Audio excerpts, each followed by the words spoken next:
How fast can the DYU A1F e-bike go? I'll show you later in this video. A few days ago, I got a notification that I had a package delivery from FedEx, and I was happy to see it was my new DYU A1F 16-inch folding electric bike. I'm really excited because this is actually my first e-bike. You might think, how can a bike fit in this big yet compact box? I was surprised at the size when I first saw it on my doorstep, but it is a folding bike, so naturally it should be compact. Now that I've got room to work, I'm ready to get this all set up. The top of this box looks like it's been stapled and restapled several times from the look of the cardboard, which meant I was able to pry this open fairly easily. So let's get into this and I'll show you how to properly set it up. There is an included instruction manual, but it's really minimalistic and it really doesn't explain much at all. So you can just follow along with my directions in this video. The whole thing was a bit difficult to lift out. I thought I'd just pull this up easily, but it might have been more helpful to lay the box on its side to do this. But in the end, it didn't matter because I was able to use my feet to hold the box down.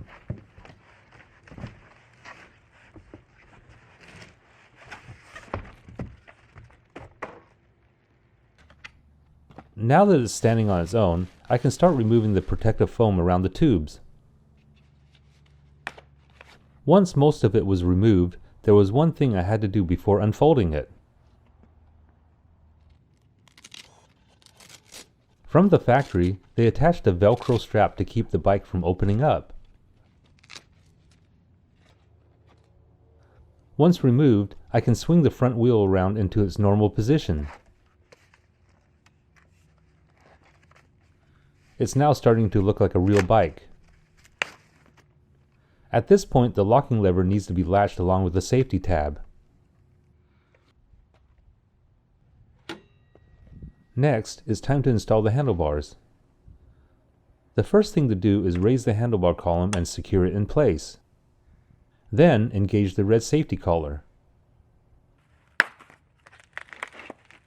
It's nice that many of the components have been wrapped in foam to prevent scratches during delivery. And I'm really glad that most of this bike has been pre-assembled at the factory.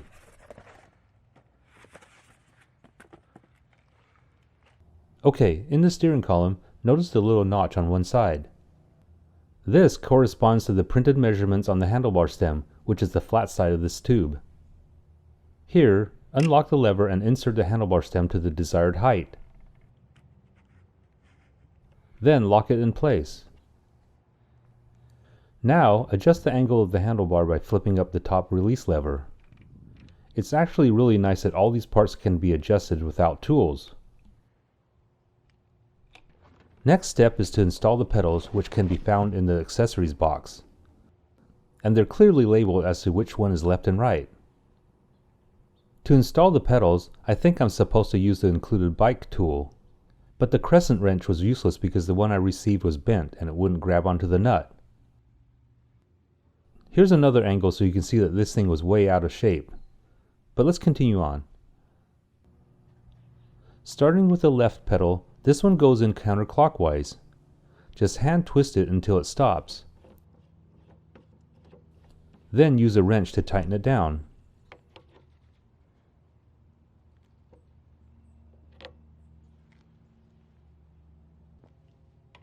Now I'll do the same on the right side. This one goes on with a clockwise rotation.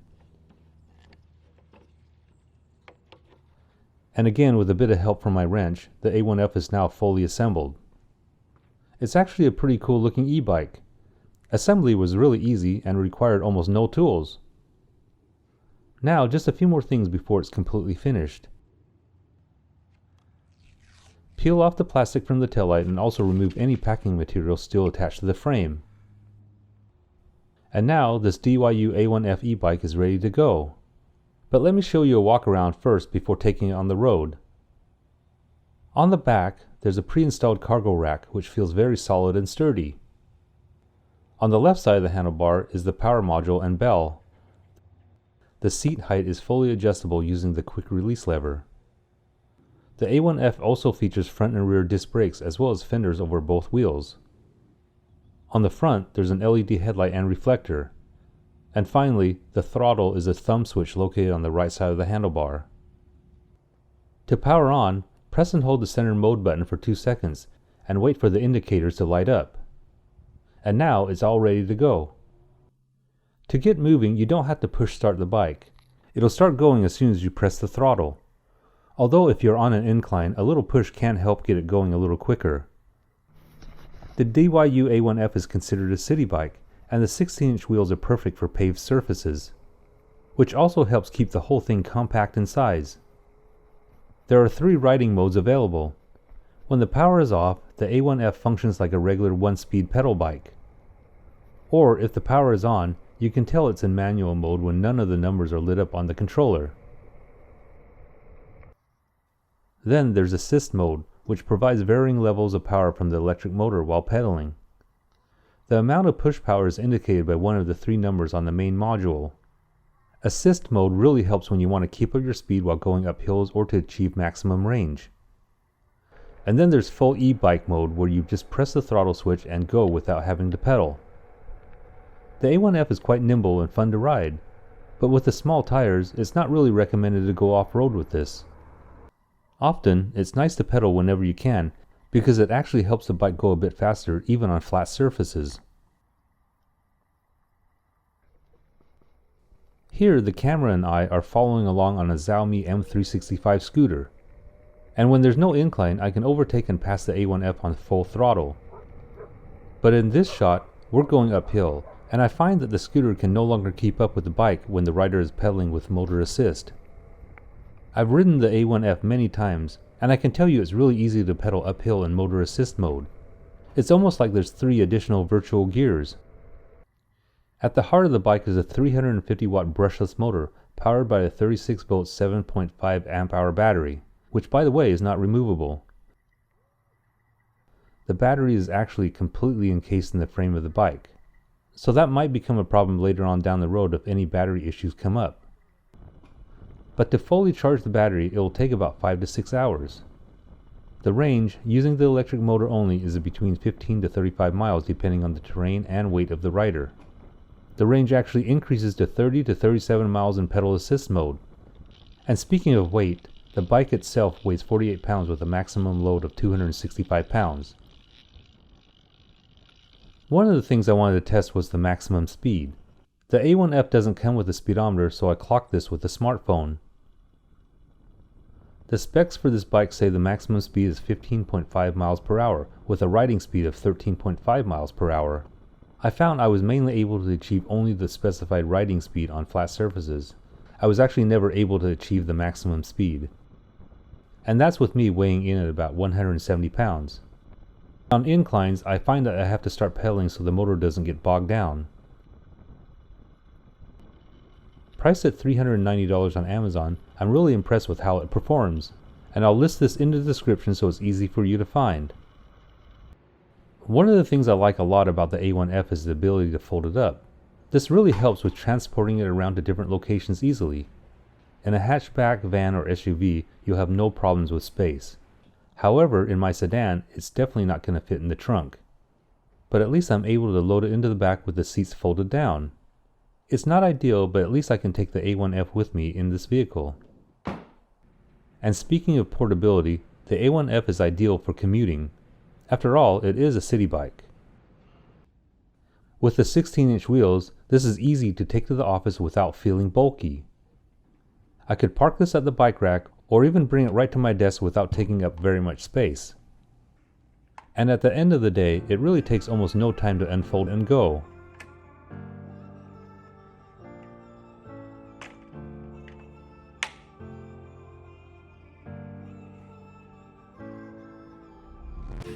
This bike has an IP54 rating, which means it can resist water from any angle, but it is not waterproof. You can ride it on wet ground and sparse rain, but it's not recommended for regular use in wet conditions. And because the charging port is on the bottom, make sure the protective cap is always in place before riding. There are a lot of good things about the A1F I mentioned, but here are a few things you should be aware of. It does not have a security alarm or electronic lock, which means anyone can ride off with it if you don't physically lock it up. To turn the headlight on or off, press and hold the plus button for 2 seconds. The instruction manual actually didn't provide the correct directions for this. And regarding the taillight, I'm not sure why they didn't integrate it into the braking system. It's powered separately and not from the bike's main battery. Also, the taillight doesn't light up when you apply the brakes. This is just a static light that you have to manually turn on or off. It also doesn't have suspension either, so the ride can be a bit bumpy. And finally, the A1F comes with a front basket so you can take stuff with you. Maybe it's me, but I think it looks way cooler without it. At just under $400, I think the DYU A1F is a great e-bike. And after shooting the riding segment, I found that it has a big advantage over electric scooters, mainly because of the pedal assist mode. The A1F is not quite as portable as a scooter, but with the ability to fold, it's definitely a bike worth considering for alternate transportation. If this video was helpful, please give me a thumbs up and hit the subscribe button to stay up to date on all my weekly videos.